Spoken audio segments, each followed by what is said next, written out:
Good afternoon, everyone. Well, been good so far, isn't it? Yeah, good old day. Right, now, I'll give this a go, so bear with me. Ladies and gentlemen, for those of you who have known me for a long time, you'll know that wedding speeches aren't really my forte. Thinking especially my brother Paul, and his marriage to Kirsty is a particular low point. But I've got Josh and Lyndon to follow me, so I'll leave them to take all the glory. Anyway, if I could have a few moments of your time, I'd like to share a few words, not only as a parent, but someone that's feeling deeply proud, emotional, and yes, a little bit overwhelmed by the entire day.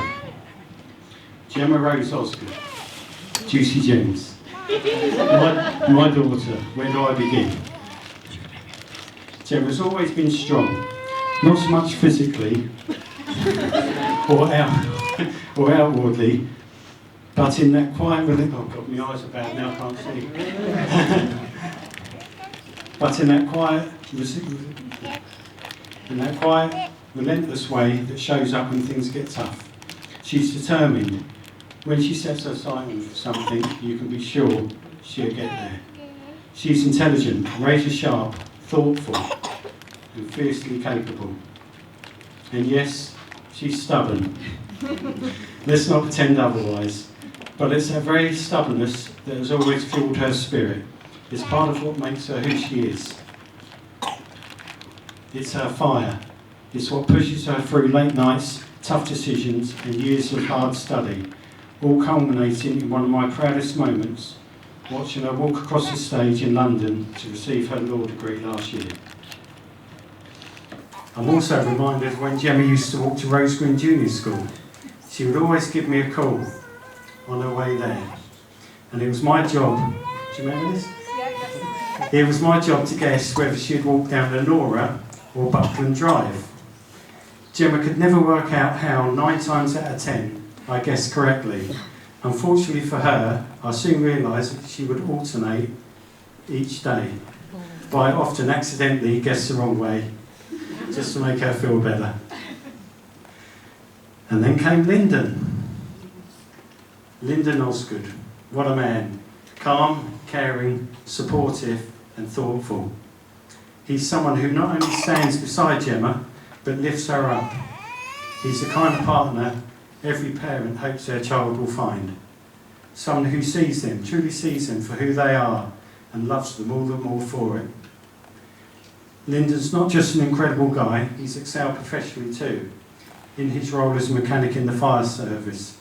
I think it was pretty obvious that Lyndon would find a job where he could spend all day up to his armpits in grease. That's definitely his happy place. If you spent more than 5 minutes with him, you will know his real passion is cars. Fixing them, modifying them, and occasionally, very often, convincing himself that this one is absolutely necessary. Gemma may not always agree, but what we all see, is that she always supports him. That kind of love is rare, it's the kind that lasts. And speaking of car-related commitment, I'll never forget the day I drove them both over 550 miles to Leeds and back just to buy an old Volvo. That is looking very splendid outside and its little ribbon, and clean for once in its life.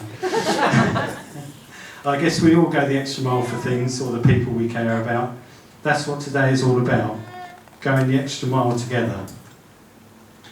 We've established that Lyndon is kind, helpful, hard-working, and possibly most impressive. He does exactly what Gemma tells him to do, which, as any married man sitting here today will tell you, is an excellent start to married life. Oh, hold on. Sorry, I forgot my drink. But in all seriousness, Lyndon is the perfect partner for my daughter. I see the way they support each other, laugh together, and face life as a team. And that's all a father could ever hope for. So here we are, celebrating 2 people who have found something real. A love that's not just passionate, but steady, built not only on romance, but on friendship, shared values, and a deep, unshakable bond. On behalf of my wife and I, and from the bottom of my heart, Would you please all stand up and raise your glasses to join me in the toast?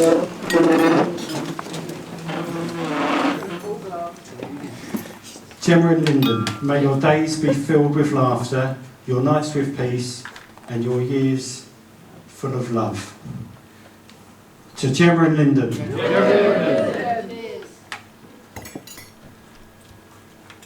Well done, Glenn. Well done.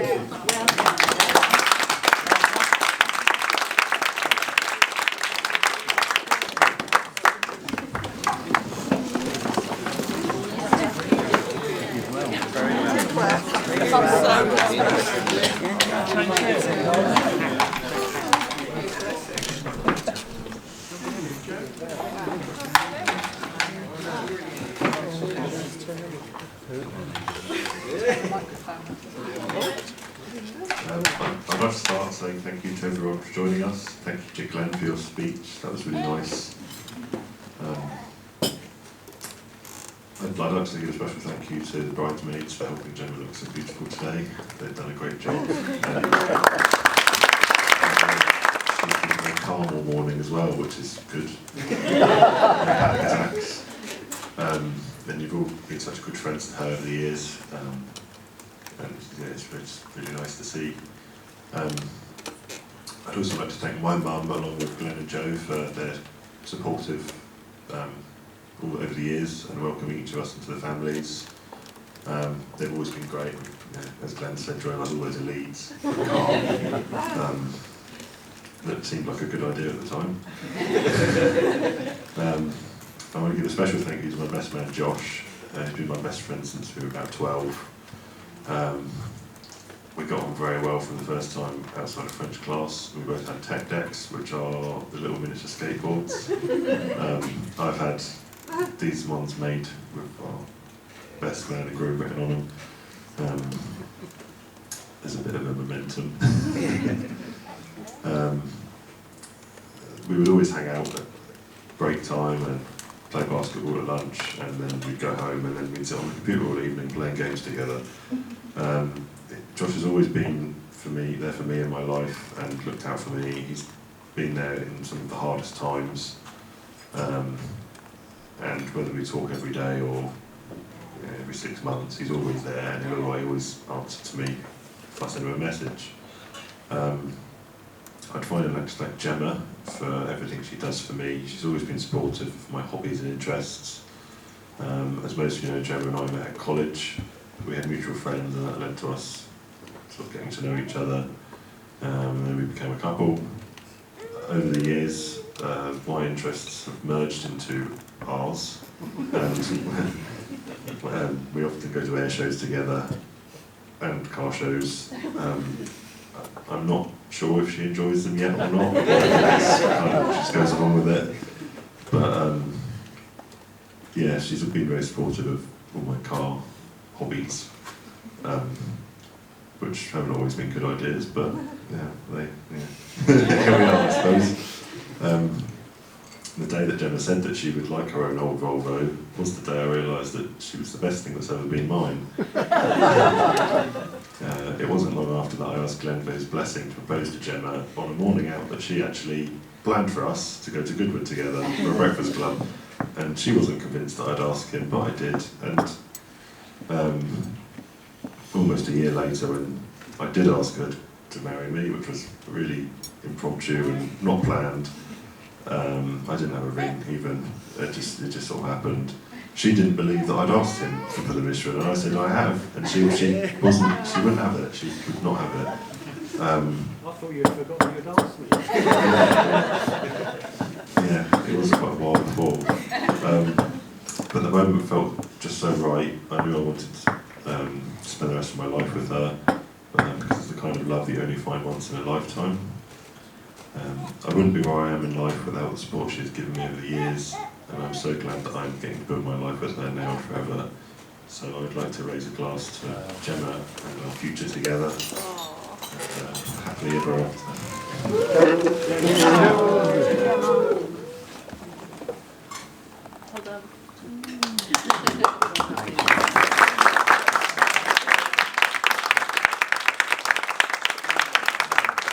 Thank you. Swift before. Brave answer. Right, welcome to the roast of Lyndon. Just kidding. Right, first of all, I'd like to thank everyone for being here on this incredible day. Also like to thank the staff, everyone involved that's helped make this day as special as can be. Thank you guys. I'll also add, if I start shaking and crying, just leave me in a corner. I'll come to in a bit. I think Lyndon only wanted to get married to see me crumble trying to give a speech. So, anyway. So I know the best man's speech is mainly there just to highlight and reveal all about the groom, but I'd like to start with Gemma. Firstly, how amazing you look today. I mean, look at that. And Gemma for me is one of the bubbliest and nicest people I know. However, she also terrifies me. I'll just put it out there. When Lyndon first told me about Gemma, I was of course extremely happy and excited to meet her. And with me and Lyndon going to an all-boys school, it was a bit unnerving of how he actually picked up a woman, but he did well. He did well. But yeah, and then I met her, and she was incredibly open and inviting, and I just knew that they were going to be perfect together. I wanted to bring up a fond memory I have of Gemma. It was a few years into my relationship, and knowing Gemma as a whole, when offhandedly she mentioned that my relationship with my partner reminds her of a Taylor Swift song, actually the one that you walked in on today, called Paper Rings. Now, being the weird village metal kid, I'm not a massive Swiftie, but you know, I thought I'd take my time to go back and listen to it, so I did. And if you get a chance, I know you might have heard it when you came in, but if you get a chance, go home and listen to it. It's very sweet and really highlights how Gemma really includes everyone in her thoughts and her appreciation for you. So I'd like to thank you, Gemma, for that. Now, to the man I could talk about forever. A man who I love like a brother and couldn't be happy for on a day like today. I've known Lyndon since secondary school. As mentioned, we all went to an all-boys school, so we were fashioned with a lovely dark green blazer that were ridiculously sized until we hit about year 9 and then had a growth spurt. I know my mum was trying to get a whole 5 years out of mine. I'm not sure about Mrs. Osgood, but yeah, sorry about that one. We recently discussed the first time, as you brought up, that we actually met, playing around with the tech deck, if you could please. Yeah, exactly, there you go. A lovely toy skateboard. We really were cool. But yeah, when out of nowhere, this voice came out from around the corner, and I generally thought I was about to lose my tech deck because it was that voice out of a 12-year-old boy. I thought I was a bit in shock. And yeah, I remember when I went home, I was playing, as we mentioned, playing on the computer. My mum was a little bit scared. I was getting groomed for a bit. But you know, we had to explain it all, and it was all good. But yes.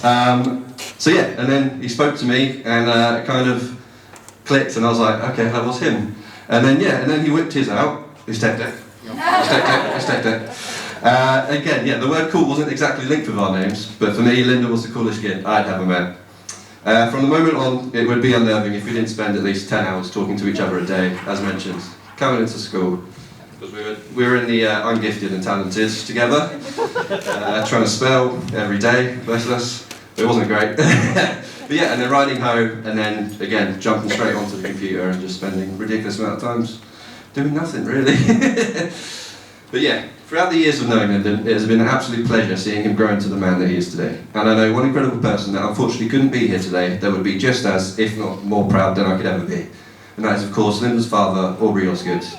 I never got the opportunity to meet Mr. Osgood, but however, all the stories that I've been told from the Osgood family, it's not hard to see the impact and the teaching of how to be a great person that he taught Lyndon and his sisters. Now I want to close out with a little story Lyndon told me many years ago. Okay, here we go. Alright. It really shows the love and support that both Mr. and Mrs. Osgood have for Lyndon. So it starts with Lyndon getting dropped off at school. Alright? And yeah, so he gets approached by a lovely female. Now Glenn, don't hit me yet, alright? Not yet. There'll be time for that later. Yeah, so he gets dropped off at school and his dad's there just watching him walk off, and then a lovely girl walks up in her green blazer and starts talking to him. So yeah, he gets intrigued, and obviously by that point Linda's walked off. He doesn't get to see the girl, you know, she looks amazing, but he never got to see her face, did she? Alright, so he runs home and he tells Mrs. Osgood, and they discuss it, like, oh, well, who could this possibly be, right? And then Lyndon comes home, and obviously gets a bit of the talking to, and couldn't really understand what was going on. Maybe he was hiding something, maybe he was just trying to keep her away. But anyway, So, and then Lyndon finally wises up to what they were saying, and it kind of comes out. Now, if you were listening throughout the speech, I mentioned two very important things. One, that we went to an all-boys school in green blazers. Secondly, that someone was a weird village metalhead who may have grown his hair out very long when he went to school. So, that lovely girl was me. Bit of a letdown to Aubrey, but what can I say? So from that, I will say to you, Gemma, you may be his forever girl, but I'll always be his first girl. So, raise a glass to Lyndon and Gemma.